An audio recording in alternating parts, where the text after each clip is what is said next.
I must say it's absolutely amazing to see how lucky we are living in America. I don't think anybody realizes the life that we have, the opportunities that we have, and everything we do is just a bunch of excuses.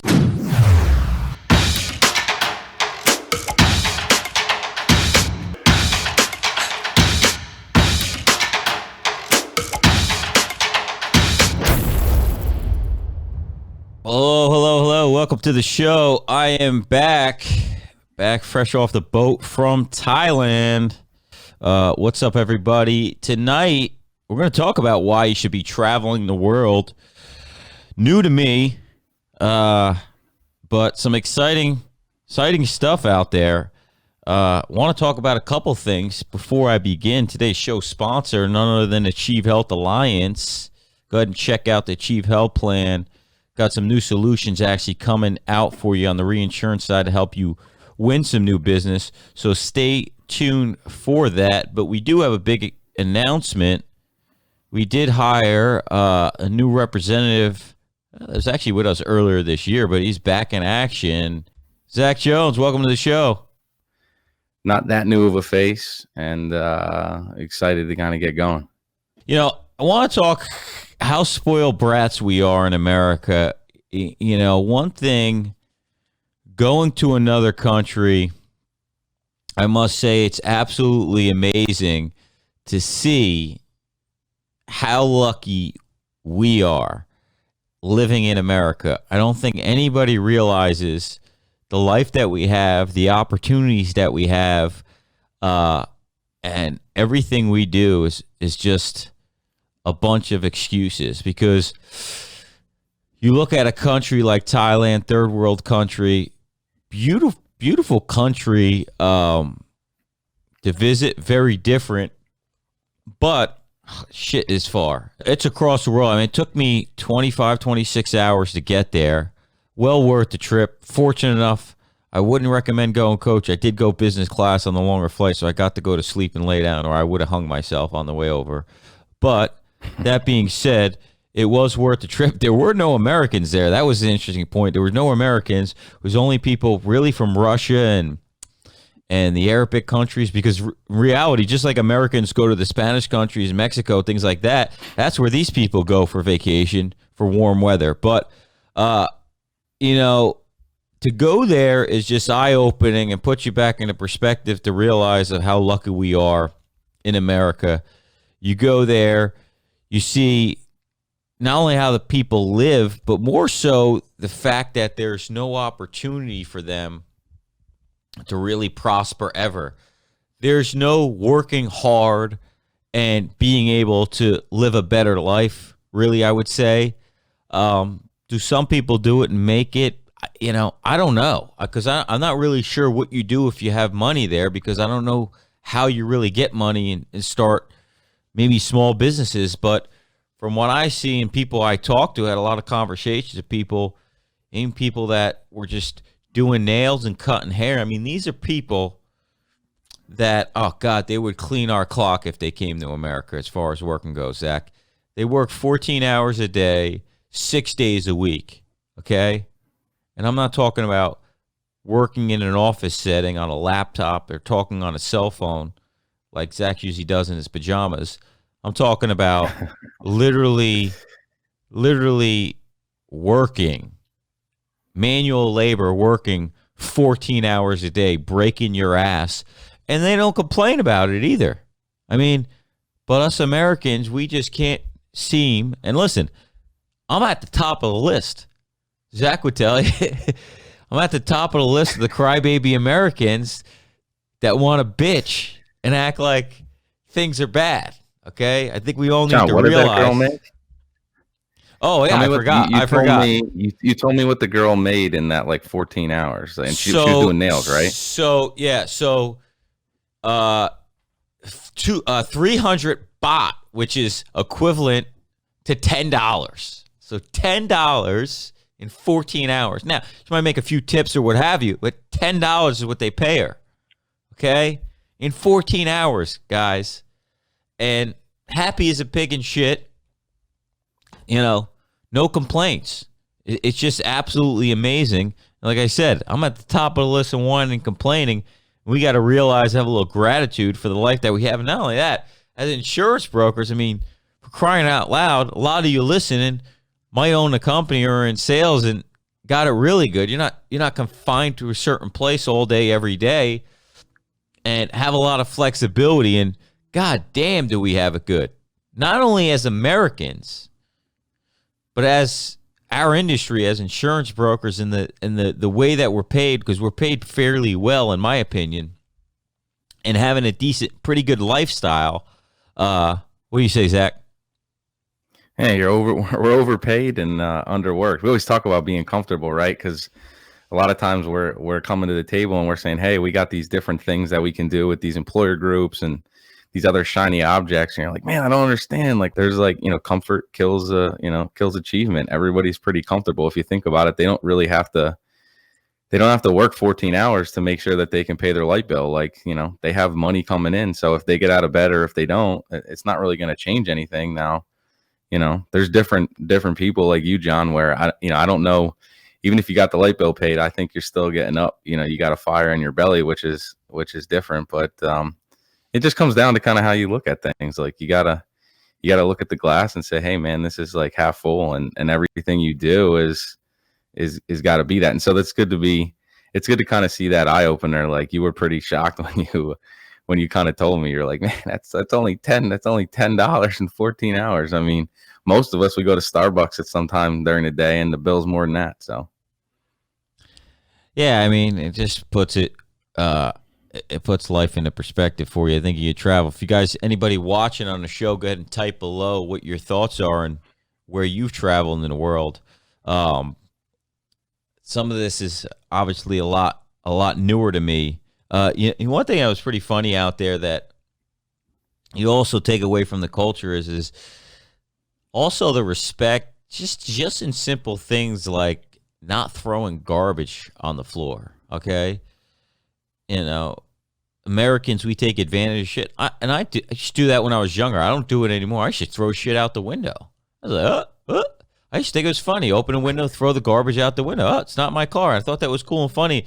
And to realize how disrespectful that is now to America, to your country, to where you live, and how spoiled it makes you look, you will see no garbage. And I'm talking about in this, I'm talking about in the city, Bangla Street, right where the action is, all the wildness. There's no garbage. The only garbage that you might see is down the middle of the street because that's tourists walking by throwing the garbage. But on the side streets, zero garbage. And this isn't, this spectacular, eye-opening area that, with curb appeal. I always say is, go in these other countries, you got to get past it's just a curb appeal. When I went to Puerto Rico, another place that was just so, I got to tell you, Puerto Rico was nothing what I expected. The people there were magnificent, best, nicest people I ever met. Never thought of it in the world, just because I come from the East Coast and a lot of Puerto Ricans and Italians up in that East Coast area, and we're just not that nice of people. But they seem to call them New Yorkers up there. But having respect of not throwing garbage on the street, it goes a long way. Just putting yourself into perspective to realize of how lucky you have it. So take it as you may when you're doing something at work, or you're walking on the street, or walking even in your office where you got a box or something on the floor. Pick it up. I remember hearing Ty Lopez's podcast. He's like, pick that shit up. You got two hands. Never have your hands empty when you're walking. So you see a piece of garbage on the street today, pick it up. What do you think, Zach? Pick it up. Yeah. So John, you gotta flip the switch now. You talked about traveling the world and how like it can recharge you. So give your angle of like what it recharged you for. So you told me today that's the first time in a long time you actually put your away message on. You said, hey, to hell with it. I'm actually gonna just kind of relax. And you were sending me a bunch of pictures and stuff like that. I don't know why you were going to Burger King over there, but that's what you did. But you're sending a lot of me different things that were going on. You sent me videos of you and your brother with the Tigers. So tell everybody kind of what what kind of mentality and what kind of recharging you got from seeing that experience. Yeah, I was telling Zach, it's first time I put my away message on in I don't know how many years, because I basically was like, leave me alone while I'm gone, because I'm on 12 hours, 15 hours ahead anyway, and I didn't really want to work. I thought I set myself up to leave in a good position with some support, but I really didn't want to work, and I just wanted to focus on enjoying the vacation and actually taking a vacation and kind of digging into the culture and the different life and asking people questions and just understanding how things work in different places around the world. The reason I sent you the picture, I think it was in McDonald's, was just the different things in McDonald's. At fried chicken. It was like in Puerto Rico, they had what the hell did they have? Plantanos soup. Just different things. Even McDonald's, you just have, we talk about talking to an HR person different from the CFO. So think about McDonald's, how they're talking to people in Puerto Rico with Plantanos soup, where they wouldn't do that in America. Where McDonald's, they had, I'm trying to think, they have in Asian countries, they have more portion controlled size food in these countries versus America, where we overeat. So it was interesting to see that how they parlay it basically to the people that are in that country. But definitely need to recharge the battery, something that's new for me. So we did a couple day trips. I picked this up. This is pretty funny. I thought it reminded me of us brokers. Monkey see, monkey do. It's a broker just covering eyes, covering his ears, not listening, just going in and doing it. Monkey see, monkey do. So I bought this because it reminded me of brokers. I'm going to probably give it to Craig because he likes that shit. You think people sneak into this country, you wonder why? Because there's no opportunity there. There's nowhere to go to work. I mean, you're either working on a street. Most of the men there, they're driving the taxi cab. They're working the day trips. Women are doing nails. They're giving Thai massages. They're doing hair. And that's pretty much it. If you're lucky enough to work at a hotel, I'd probably say that's on the higher end of the spectrum. But past that, man, there's not many places to go. So these people are fighting, kicking and screaming, trying to get over into our country, and we don't realize how good we have it. My brother said something to me, just, you want to be thankful for, Zach? You want to be thankful you were born in America. Just be thankful every day that you woke up and you were born in freaking America. If you're an immigrant or second generation, somehow that person made that sacrifice and got you here. Who the hell knows? That's why you hear the stories like, I came here with $15 in my pocket. Because the reality is they weren't worried about the money. They weren't worried about scarcity of money. All they looked at was like, I just need to get there because the opportunity is so big. And I think we need to look at that as insurance brokers and realize, holy shit, how big is this opportunity that we have that we're not taking advantage of, and we're not, expanding ourselves and realizing the talent that we have. All we have to do is a little work. I'm not telling you 14 hours a day. I'm telling you, you got to do a little bit of work, and you can make your life and your family's life that much better. If anybody watches The Office, Creed Bratton says it in the thing about hitting the lottery. He's like, I was born in the U.S. of A. So yeah, you have to look at it. You got to look at it like that. And one of the things. So John, you introduced me to that guy, Joe Dispenza. So I'm reading one of his books right now, and it's kind of just talking about like how you give off all these frequencies, and like if you have a negative mindset and you think about everything negatively, like that actually kind of affects your health. And I'm only about halfway through that book, but it's interesting because you don't really think about that stuff. And so he talks a lot of like this story about this person. She had a lot of bad experiences go on. She ended up getting really sick, and then she started seeing him and going to his different events, and it ended up where she actually kind of healed herself without like taking medications and things like that. And it was just kind of changing the way she thought. And I don't know how much you believe it or don't believe it, but I think for me, like a lot of the things I try to work on is just trying to change my mindset. Like when things happen, like I can't really control like what you do, John, but I can control like how I respond, right, and how I react to things, and then how you think about stuff. Like, something bad happens, you do, even if it's really bad, you do have control of like how you respond to it. And so, if you huff and puff and think it's the end of the world, then it's probably not going to have like a good outcome. If you think, hey, no, we're gonna take care of this and it's going to be okay, then that stuff goes there. And I think it kind of goes to your point, John, is like from the recharging perspective, like it's good to shut it down and kind of get your mind like away from like that inertia. I don't know. I think some people said, like, if you look at some of these books where they talk about like actually working, people say, I'm a workaholic. I work, all night, all day. And they actually talk about like your effectiveness after like a certain number of hours, like it just goes down, because like all the chemicals in your brain that help you, be creative thinking and do all these tasks, like they're completely drained, they're empty. So you're just running on empty, and you're taken away from, rest, which should, recharge those batteries and put you in a better situation tomorrow. I agree with that. I mean, I think in the beginning, that's what I always thought, I had to outwork everybody and this and that. And I still do it to an extent, but I don't work as hard necessarily. I give myself time to think about stuff. And the activity, the action part of actually doing it isn't as long as the mindset and thinking about certain things and strategizing to do certain things. And also finding a place where you can bring on people like yourself to help with it, and not realizing that I don't really have to do everything myself like I thought I did in the past.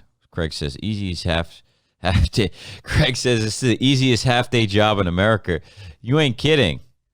I mean, it's he says easy half day job, 7 a.m. to 7 p.m. Yeah, listen, everybody wants to act like they're busy, but in most cases we're not. But you got to put in a couple hours. Put in a couple strong hours. I mean, they talk about Donald Trump. I mean, like, oh, well, how hard he works when you're sleeping. He's like, no, I don't have to start that early and go home that late. It's just the capacity or the effectiveness and the execution of my time working and the hours of when I'm working in there and actually doing shit. Are you actually effective, or are you just doing baloney nonsense busy work checking emails? That's what you have to decide. We've talked about this before. When you start your day, you got to look at the things that are like actually going to move the needle. The other stuff you can kind of push to the side, and like, hey, you got to tell yourself, like, look, I'm going to shut in at 4:00 after I worked 8 hours or whatever it is, and go do something that's going to kind of take your mind off that inertia that you had going on, and telling yourself. And I actually have to start working on this, because I've been pretty bad at it lately, is kind of setting like an actual bedtime, and like, so you can kind of wake yourself up, because you can get to the point where you fall asleep at the same time, you wake up at the same time. And actually the sleep part is just like way more important than like anything else. Like I just read an article the other day, they like literally said it's like deep cleaning your brain when you actually get 8 hours of sleep, so like I think that's important. And that's going back to all that stuff that you're saying, what's going on in your head, and it makes you more effective. And I think everybody knows, just because think about like when you start your day, right? The first couple tasks you do, you usually kind of knock them out and you feel pretty good about it. And then, try to do something after you went to lunch or had a bad meeting at like 2:00. It's tough to stay focused. One interesting thing that they also said is you can't just take off either. Like there's no taking off from work. If you want to take a day off, you have to pay them. Okay? You have to pay them. I think she said it was 200. Oh. She might have said it was like 2,000 baht. Okay? 2,000 baht. Which is a lot of money to them. Which takes a week for them to make. So they have to pay if they take off. Think about that to yourself. If you're going to take off, you got to pay your wife. Give your wife money if you're taking off from work. That was an interesting point that she made. Another thing that was crazy is just the fact of everybody has an iPhone 11, which is mind-blowing to me, which is like 25,000 baht, which I don't even know how long it takes them to make that. But somehow, I mean, you talk about why Apple is a $1 trillion company, okay? I think it was the first $1 trillion, maybe it was. Company is, they have people in freaking Thailand that make $10 a day. Somehow they own an iPhone. Is that amazing? That almost all these people have iPhones over there. I thought that was the craziest thing ever. You got to be able to communicate. I mean, that's the way the world is today. Like, you can do everything from that phone that you have. So it's probably, like, if you think about it, it used to be cell phones like weren't a necessity, right? You just kind of had it. Like now, I mean, you almost could argue that, like, it's, besides having like your wallet and keys to get out the door, that's probably the most important thing that you have. And honestly, you could probably set it up. So I can see why that's probably, important to them. It's kind of amazing though that it's that they're able to get that phone with, what they're doing and thinking of having to pay to get a day off. I don't know. Another cool thing that they had cigarettes there, and the cigarette packs was crazy. The cigarette packs, they had pictures of like internal like burnt lungs, like showing like that it's going to give you cancer. So like you can't have like the cigarette logos and stuff like Newport or whatever. It was like pictures of somebody's like black lung on the whole front of the thing to let you know you will get cancer by smoking these. It kind of reminded me of like employers when they sign these ASO agreements. The ASO agreements are basically like telling you we are going to screw you every which way possible that we can, and we're telling you we're going to. It's right here in the agreement. You may not have read it. Broker may not have explained it to you, but we're telling you we're going to take money on every single claim that goes through. We're going to take a third of everything, of all these claims.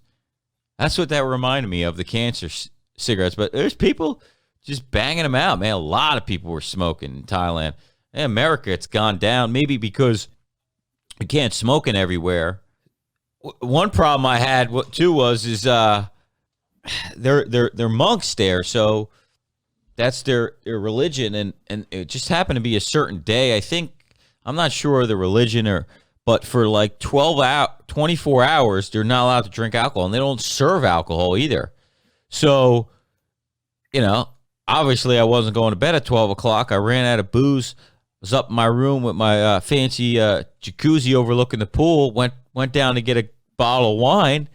It wouldn't freaking sell me a bottle of wine because it was past 12 o'clock and it was that religious day. And it was $10 for the bottle of wine, and I offered her $40, $30. I offered her $30, 1,000 baht, which is $30. And I'm like, come on, $1,000. I pull out right here. How long does it take you to make this? 1,000 baht. Come on. I need this bottle of wine. Ran out of booze. You got to be kidding me. And they would not sell me that bottle of wine. They wouldn't sell in for the money. That's how, respectful of the religion, just like they are respectful of selling or throwing garbage on the street. Now, if I was in Mexico, I think it would have been a little different. I think they would have took the money. But that was an interesting perspective. What's that? Oh yeah, they would have taken the money. They would have took the money. They would have taken it. So it's like people were like, don't have any of the street food. So, which I didn't, but I'm wondering, because like who's eating the street food? And the reality is the people that eat the street food are the people that are working on the street. So I guess that's their target audience who they try to sell to. They're walking around with a stick on their shoulders with a bucket in the front and the back, hanging literally with like a grill, cooking eggs while they're walking. It's fucking hysterical. One's cooking rice cakes. On the back, there's 12 chicken eggs that are cooking over like this little fire as they're walking, and it's bouncing on their shoulders. It's pretty amazing. And then they have these little inlets of where I guess the people there, they're not very good negotiators, I can tell you that. They drop down on price. I was just negotiating for fun, and it's like 1,500 baht. I was like, no, 1,000 baht. They're like 1,200. I'm like, no, 1,000. They're like, okay. They weren't very good negotiators there, I'll tell you that. So It's cool though that you get to see that stuff though, because like everyone always like has this idea that you like want to strive to like perfection, but it doesn't even exist. And if you take it the other end and say, okay, like what if everybody was like whatever your definition of like perfect was, like it'd be pretty boring. Like I know sometimes like I get to talk to brokers or whatever all day, and people are like, "Oh man," sometimes they drive you nuts, and it's like, well, I actually like it because people are different. Like I mean, at the end of the day, we all kind of have like the same like needs and wants, but it's cool to just kind of hear everybody's like different like way they kind of go about things. It's like it's what makes the world interesting. So instead of like complaining about it, it's like, nah, like I'd like to do that. Like I have a brother. He's not a twin. He's a year younger than me. He might be the milkman's kid because he's like 6 feet tall, and he doesn't. If you seen him, you'd be surprised. But he doesn't do like a sales job or anything like that. He's in like a blue collar type field. But when he was home over the holidays, he was just telling me how he like people bother him, and he doesn't like talking to people and all this other stuff. He's like, I don't understand how you like doing that. I'm like, I do, because people aren't perfect, and it's cool to kind of hear the different stuff. So when you were telling me kind of what you were seeing over there, it's very interesting because I like to see the different things. It's cool. That's what makes the world go around. yeah, and listen, Zach's gonna be a great addition to the Chief team. He's a great shoulder to cry on. I mean, uh, my good buddy John Clay told me yesterday he was very unhappy with the Agri report. John Clay did not like the Agri report because the other one that he got was a lot more colorful and fancy. He wants a colorful and fancy aggregate report. So listen, to each their own. John Clay, I love you, but I don't think you need a fancy aggregate report. It is what it is. It's an aggregate report. So I think all those crazy people you see on the news bitching about minimum wage and left wing craziness and right wing craziness, all this stuff, you should be required. It's like they make the young kids that get in trouble to go visit the jail to see what it's like, and it wakes them up. Okay, it's like you should be required to go to Thailand or travel to a third world country to see how lucky it is. They realize they have no chance in hell. No matter how hard they work, no matter how many hours they work, how long they work, how much they save, they're never going to get the opportunity that you have in America. And listen, now I understand why they don't because I said to this girl, I said, why don't you just save up your money and go to America? It's like, no, you can't. You got to get a visa, and they don't let you get a visa. And now I understand why, because shit, America shouldn't let these people in the country, they come over, they're going to kick our ass. That's why Trump talks about China's kicking our ass. All these people coming to our country, people from India coming to our country, kicking our ass because they're like, these goddamn lazy Americans don't realize the opportunity they have. Excuse me, it's like, shit, I don't even have to work that hard over here, and I do well. I was working 14 hours a day over here for pennies on the dollar. Those people come to this country, they ain't leaving. They ain't getting on a plane and going home. I told that girl, I said, listen, you need to figure out how to get your ass to America and don't ever come back. Don't ever come back to this place. So, yeah, I mean, another thing I think that maybe they don't want them to come because they think America's people are going to turn them into freaking slaves, because I know those people would die to come live in a house, take care of the house, cook and clean, and have a food every day, and they think it was a joke kind of job, right? I think this is easy compared to what I used to do every day. That's what they always say about like young kids. Like when you get like every kid should be like a bartender before they like get a job, because it kind of gives you like a different perspective, because you got to deal with like all kinds of different people. It's obviously not the extreme that those people are experiencing, but you get to different angles, and it makes you well versed. It gives you empathy, empathy is very, very important, because you got to be able to listen to different people and kind of understand like what side of the fence they're coming from, because at the end of the day, there's really no one's really right, no one's really wrong. It's just kind of different opinions and different ways to go about things. So it's if you don't have empathy, or you don't know how to develop it, it puts you in a tough spot. And I think that's one of like the strengths that like I have, is I think I'm pretty good at kind of empathizing with like different people's like situations, and Shit, this girl gave me a foot massage. It was 300 baht. I tipped her 2,000 baht, which was $60, just because it was so crazy how cheap it was. I mean, the last day I had so much money left in my pocket. I was just trying to give it away. I gave people singing outside a bar. I gave them $15, and it was 500 baht, so they know the color of the currency. You should have seen the eyes. You should have seen them light up when I gave them that tip. They almost died.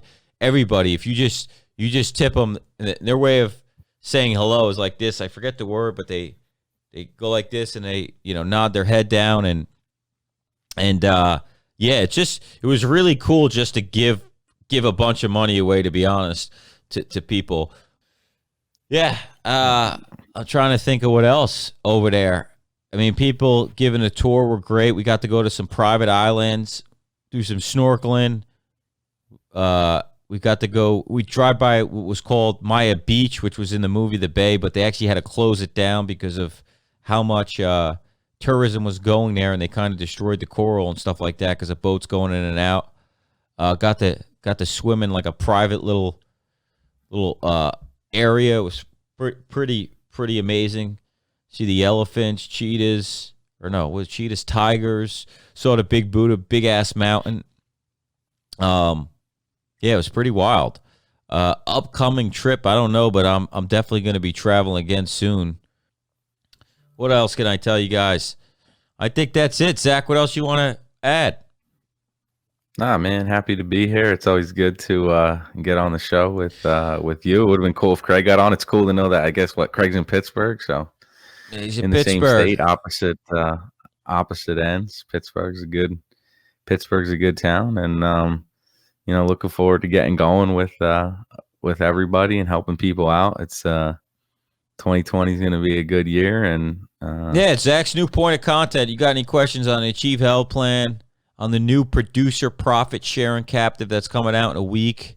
Also, the new converter product I'll be talking about in the near future that's designed to convert from fully insured to self-funding with no medical questions, baby. So stay tuned for that. With that, we will say goodbye to you guys. Be a little bit more humble, have a little gratitude. Realize that, God damn, you got it good living in America. And God damn, you got it good being an insurance broker, living the lifestyle you're doing, the money you're making. Be thankful that you get to get up in America every day, and you can prosper in a short period of time. Okay, you could turn it around. If you're down and out right now and shit's bad, reality is you could turn it around pretty damn quickly. So just takes one account, guys. You really could change things with one account. So go ahead out and do it. We'll see you on the next one. If you're listening on a podcast, same place, same time, Facebook Live, 8 p.m. Eastern every Thursday, 5 p.m. Pacific. See you on the next one, guys.